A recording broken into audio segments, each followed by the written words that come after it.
Hello, good afternoon, everyone. I'm Israeli government spokesman Eylon Levy. It is day 136 of the October 7th war. IDF fatalities since the start of the October 7 massacre have risen to 574. That's up by 4 since our last update. The people of Israel grieve with the families of Staff Sergeant Rotem Sahar Hadar, 20, Staff Sergeant Noam Chaba, 21, Sergeant First Class Reserves Ori Yaish, 27, Staff Sergeant Simon Shlomov, 20, and we salute them for their heroism and ultimate sacrifice. An update on the October 7 hostage crisis. Hamas continues to hold 134 hostages in captivity, including 130 from the October 7 massacre. Of those hostages, 32 are known to be dead, with Hamas holding onto their bodies. That is, nearly 1/4 of the hostages have either been murdered in captivity or were murdered at the time of their abduction. That number was revised after Kibbutz Nir Oz announced at the end of last week that Yair Yaakov, abducted from his home on the kibbutz on October 7th, was in fact killed. He is survived by his partner Merav and teenage sons Or and Yagil, who were also abducted on October 7th and were mercifully released during the last hostage release pause in November. Israel will continue to do everything to release the hostages still trapped in the Hamas terror dungeons. To date, 112 live hostages have been freed through a combination of strong military pressure and tough negotiations, and the Prime Minister has underscored that that is the formula for liberating all the others.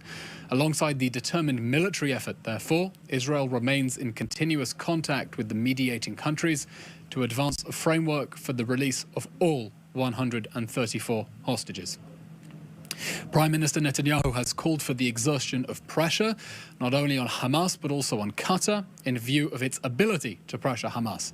As the host country of Hamas's international leadership, and in light of Hamas's financial dependence on Qatar, Doha can press Hamas as no one else can, and we call on the international community to press Qatar to press Hamas so that we can bring back all of the hostages home now. An update on the IDF's activities against the Hamas terror infrastructure in the Nasser hospital in Khan Yunis. Over the past week, the IDF has been conducting a precise and targeted operation against Hamas in the Nasser hospital in Khan Yunis. It's done so on the basis of concrete intelligence about Hamas terrorists operating from inside and around the hospital, of course, in flagrant violation of international law. Hamas, we believe, has been using that hospital to hold hostages and potentially their bodies, and also previously as a base for rocket attacks. Before the start of this precise operation, given the sensitivity, the IDF took 3 actions in pursuance with its obligations under international law and, important to stress, going well beyond those legal obligations. 1. On February 13th, the IDF conveyed a formal demand to the Hamas Health Ministry in Gaza that Hamas cease military activity in the hospital immediately and that its military operatives leave the hospital. It warned that if that demand were ignored, it would reserve the right to act against these violations in accordance with international law. 2. The IDF facilitated evacuations of civilians seeking shelter from the hospital, securing humanitarian corridors out of the hospital. It made clear there is no order for patients or staff to evacuate the hospital. On the contrary, but uninvolved civilians should evacuate this Hamas stronghold for their own safety, so Hamas cannot use them as human shields. And 3, critically, the IDF ensured that the Nasser hospital remain operational throughout the mission and therefore coordinated the transfer of medical equipment and supplies, including oxygen tanks and fuel for electricity, at the request of the hospital. Throughout all this, the IDF and Israel's leadership have been clear. We seek no harm to innocent civilians. We seek only to bring our hostages and bring them home. We seek to hunt down Hamas terrorists wherever they may be hiding. During the operation, the IDF arrested hundreds of suspected terrorists, including some posing as medical staff, and over 20 individuals who participated in the October 7 massacre. We have already released some of their names and identities. Following interrogations, we can confirm that hostages were indeed held at the Nasser hospital, and we have information that bodies of murdered hostages were held there too. Troops scouring the hospital found large quantities of Hamas weapons inside, including mortar shells, grenades and AK-47s, as well as a vehicle used in the October 7 massacre itself. Shockingly, troops also found boxes of medicine designated for Israeli hostages, still sealed. Together with knowledge that neither of the hostages freed in last week's rescue mission received the medications earmarked for them, we have, of course, strong grounds to suspect that Hamas never delivered any of those medicines to the hostages. Throughout the targeted operation against Hamas in the Nasser hospital, IDF troops were instructed to ensure the continuous functioning of the hospital, and we continue to facilitate the provision of humanitarian aid to patients. That humanitarian aid includes a tanker of 24,500 litres of diesel fuel, hundreds of water bottles, hundreds of battle rations, hundreds of loaves of bread, 100 units of baby food, and medicines donated by the World Health Organization despite its continued cover-up of Hamas's abuse of the hospital. On Friday, Israeli troops worked to repair the hospital's generator following a malfunction, while Shayetet 13 Special Forces brought a replacement generator to the hospital, while also supplying food for infants and water to the hospitals, in addition to those 24,500 litres of diesel fuel to maintain hospital activity. This comes in the context, of course, of Hamas's long-standing and documented strategy of exploiting hospitals for military purposes, as we've seen across the Gaza Strip. And those tunnels under the Shifa hospital, of course, only the most egregious example. Our intelligence indicates over 85% of major medical facilities in Gaza have been abused by Hamas for terror operations. Unfortunately, Hamas is committing these abuses knowing that the Red Cross and World Health Organization will turn a blind eye, given the shameful lack of donor state demands for accountability, negligence that has risked and potentially cost lives. We hear from international agencies that hospitals must be protected, of course, so an important reminder on what international law actually says. International law is clear that under no circumstances may hospitals be used to shield military operations. None. Hamas knows this, and therefore it does the opposite. Article 19 of the Fourth Geneva Convention makes clear civilian hospitals may, however, lose their protections when they are used to commit acts harmful to the enemy, the wording of the Geneva Conventions, that is, military activities. Now, that protection may cease after due warning has been given, stipulating a reasonable time limit, and after such warning has remained unheeded. That is the relevant international law. Tragically, the World Health Organization continues to cover up Hamas's militarization of hospitals and to deliberately turn a blind eye as Hamas wages war out of hospitals and jeopardizes their Geneva protections. The world must condemn Hamas for its internationally unlawful military exploitation of protected facilities which has deliberately endangered civilians. International law does not grant immunity to terrorists simply because they choose to hide in the basement of a hospital, and Israel rejects all attempts to weaponize international law to attempt to give legal cover to terrorists.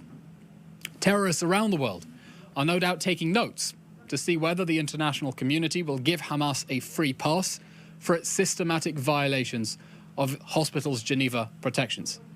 If Hamas gets away with it, the world will give direct encouragement to terrorists to replicate this strategy in other war zones, posing a clear and present threat not only to patients in those protected facilities, but also to international law and security. Now, an important update on UNRWA. Just before the weekend, Defense Minister Yoav Gallant revealed the identities and pictures of 12 UNRWA workers who actively participated in the October 7 massacre. That intelligence has, of course, been shared with allies. Anyone who has not seen those identities and names, please speak to us and we will make sure that you get that. In addition, we have significant indications that over 30 UNRWA workers participated in the massacre, facilitated the taking of hostages, and committed looting of Israeli communities. Out of 13,000 UNRWA workers in Gaza, 12%, that's 1,468, are active in Hamas and Islamic Jihad. That includes 185 UNRWA workers active in the military wing of Hamas and 51 active in the military wing of Palestinian Islamic Jihad. That is, of course, the tip of the iceberg, given what independent watchdogs have revealed about the celebration of the massacre in UNRWA teacher groups and, of course, the systematic indoctrination of Palestinian children, as foreign donor states are, of course, aware. Hamas continues to use UNRWA facilities to store weapons, base tunnel shafts, hide its fighters, and launch missiles. UNRWA is a Hamas front, and its international leadership continues to cover up Hamas's infiltration of the agency. It continues to blame Israel to cover up its own incompetence and complicity with Hamas's theft of aid. Just last week, we released photos of the cargo from 500 trucks full of aid piling up on the Gazan side of Kerem Shalom. That's 3 days full of humanitarian aid, waiting for the UN to collect it. And that should put to rest the frankly ridiculous allegations that Israel is not admitting enough aid into Gaza when there is still excess capacity at the Israeli crossings and more than the UN is able to pick up on the other side. The defense minister has therefore instructed the defense establishment to begin transferring aid delivery responsibilities to other agencies and organizations which are not in cahoots with terrorists, and we urge the international community to work with us to make sure that civilians who receive aid, the civilians who need it, and make sure that terrorists cannot steal it.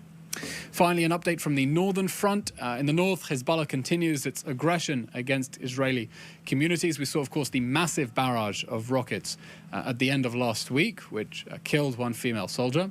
The IDF continues to increase readiness in the northern arena with brigade-level exercises and preparation for combat in winter weather conditions. We repeat our warning: Hezbollah must back off, or we will have to push it away. We cannot, nor will we, accept the ongoing displacement of around 100,000 Israelis for over 4 months now and the continued shelling of their homes. The Prime Minister has been clear. This government is committed to returning citizens safely to their homes. That is the foremost obligation of the state, and this will be achieved diplomatically or militarily. And of course, we strongly prefer the diplomatic option based on UN Security Council Resolution 1701. That's it for today's update. We will, of course, take your questions. Thank you.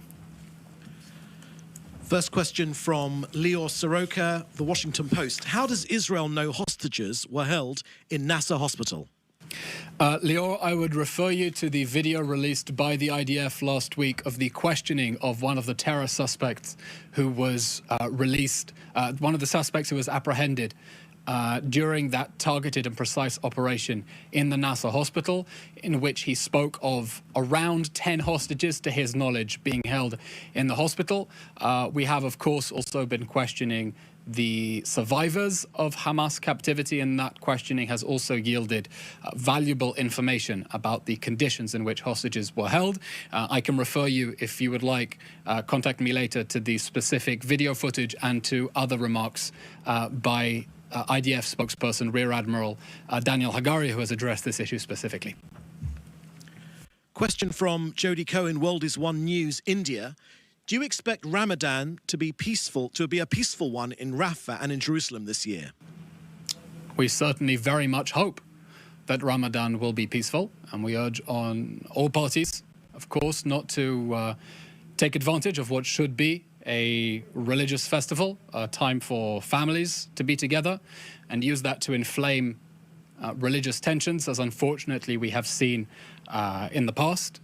We remain committed to the policy of destroying Hamas in the Gaza Strip, bringing back the hostages, and the police will, of course, be preparing in order to ensure public safety and security around the country. Question from Andrei Shirokov from the TASS news agency. Brazilian president was declared persona non grata today by the Israeli MFA. Is it an unprecedented move for Israel to declare a president of a foreign country a persona non grata? And can you please comment on the meaning of this move? That's a very good question. I'm not aware of specific precedent. I would refer your question to the Ministry of Foreign Affairs, which will be better informed than I am at present. Of course, there is nothing more disgraceful than the desecration of the memory of the 6 million Jews murdered in the hostages in an attempt to shield the perpetrators of an actual act of genocide, the Hamas death squads that burned whole families alive, incinerated them and reduced them to human ash on October 7th. We will not tolerate any world leaders trying to give Hamas political or legal cover, and we certainly will not tolerate any world leaders attempting to shield the genocidal Hamas war criminals by desecrating the memory of the 6 million Jews murdered in the Holocaust. Question from Joel Pollack. Breitbart News. Can you please comment on the Russian invitation to Palestinian groups, including Hamas, to meet in Moscow later this month? Also, when Benny Gantz said recently that if the hostages were not released by Ramadan, i.e. that March 10th, then Israel would enter Rafah, was that an official deadline from the Israeli government? Your first question regarding Hamas, the Prime Minister has been clear, especially since the beginning of this war, no country should have diplomatic relations with Hamas, just as no country would have diplomatic relations with ISIS. Hamas is a genocidal terror organization that we expect to be comprehensively shunned and sanctioned by the international community. That is what we expect. As for the question regarding Rafah, we're approaching a military operation in Rafah because over the course of this war that Hamas started, it began with 24 battalions. 18 of those battalions have been shattered in the north. The last two, the Khan Yunis Brigade, has already been dismantled, as the defense minister said just the other day, and that leaves 4 Hamas battalions still standing inside Rafah, a remaining quarter of Hamas's army, and we are determined to continue dismantling that terror army so that it can never perpetrate atrocities like it did on October 7th or threaten the people of Israel as it has over previous 20 years of rocket fire. I'll refer you to what the Prime Minister said in his telephone conversation with our friend and ally, President Biden, as the Prime Minister said on February 17th, just 2 days ago. He reaffirmed that Israel is going to continue fighting until we achieve total victory. That includes action in Rafah, of course, after we allow civilians found in the combat zones to evacuate to safe areas. We will continue dismantling the Hamas military machine. In doing so, we will continue doing everything possible under international law to minimize harm to civilians. That includes the obligation of precaution, and we have given a lot of warning for civilians to be able to evacuate. We do not want Hamas to be able to use them as human shields. It's regrettable that instead of being housed in the humanitarian zone that we designated at the beginning of the war in al-Mawasi, these civilians were funneled into Hamas strongholds instead. And we think the international community has a very firm obligation to condemn Hamas's human shield strategy and not cooperate with it, because if it continues to insist that it is impossible to evacuate civilians from areas where terrorists are trying to use them as human shields, and then to blame Israel when civilians are hurt, despite our unprecedented measures to try to get them out of harm's way, that sends a message to terrorists, not only to Hamas, but other extremist groups around the world, that using human shields works. That it's a strategy that works, because the international community will effectively give terrorists immunity for their military assets if they pile enough civilians around them. So we want to see civilians get out of harm's way so that we can continue destroying Hamas's military infrastructure, and will of course proceed in accordance with our operational needs. Question from Hannah Julian, the Jewish Press. Will the government restrict the number of Israeli Arab Muslims who can pray at the Al-Aqsa Mosque on the Temple Mount in the upcoming holiday of Ramadan? And if so, why? And no immediate statement on the question of the Al-Aqsa Mosque in Ramadan. It's my understanding that decisions have not yet been made. We are waiting for an opinion of the Israel police, and of course decisions will be made in accordance with interests of public safety and security. Question from Jim Williams, Zenga International News Service, Washington, D.C.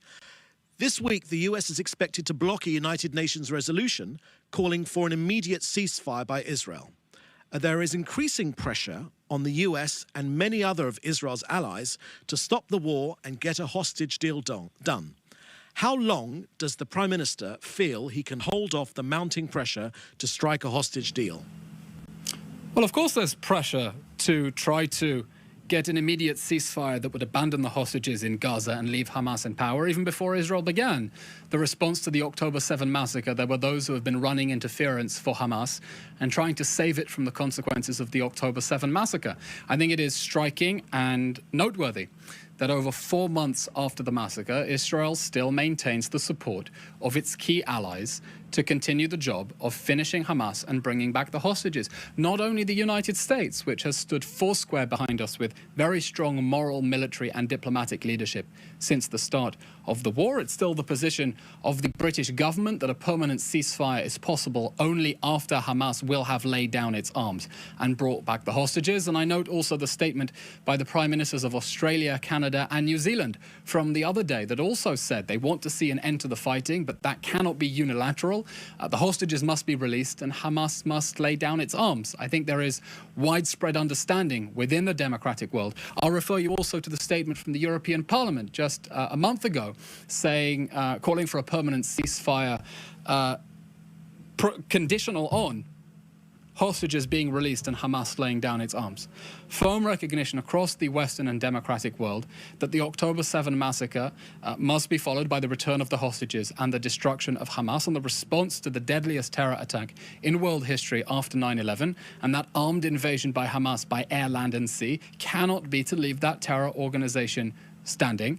And the fact that we still have that support from key allies still standing behind Israel's declared war goals is, of course, of critical importance. On the question of hostages specifically, the government remains committed to bringing back all of the hostages. Unfortunately, time has already run out for the 32 who have been killed in captivity or at the moment of their abduction. The Prime Minister has been clear. Hamas's recent response is making delusional demands. It is on the brink of total defeat and it is demanding an Israeli capitulation. That is not going to happen. The previous 112 live hostages released from the Gaza Strip got out as a result of strong Israeli military pressure and forceful action in order to rescue them and tough negotiations. That is what we are going to continue doing. That is the policy of the government so that we can bring them all home. And of course, I'll take the opportunity to restate the Prime Minister's demand from just the other day, calling on the international community to put more pressure on Qatar to pressure Hamas in view of the leverage that it has on that terror organization as the state that hosts its international presence and, of course, on which Hamas is so financially dependent. Thank you. That was the last question. Everyone, have a good day and keep safe. Thank you.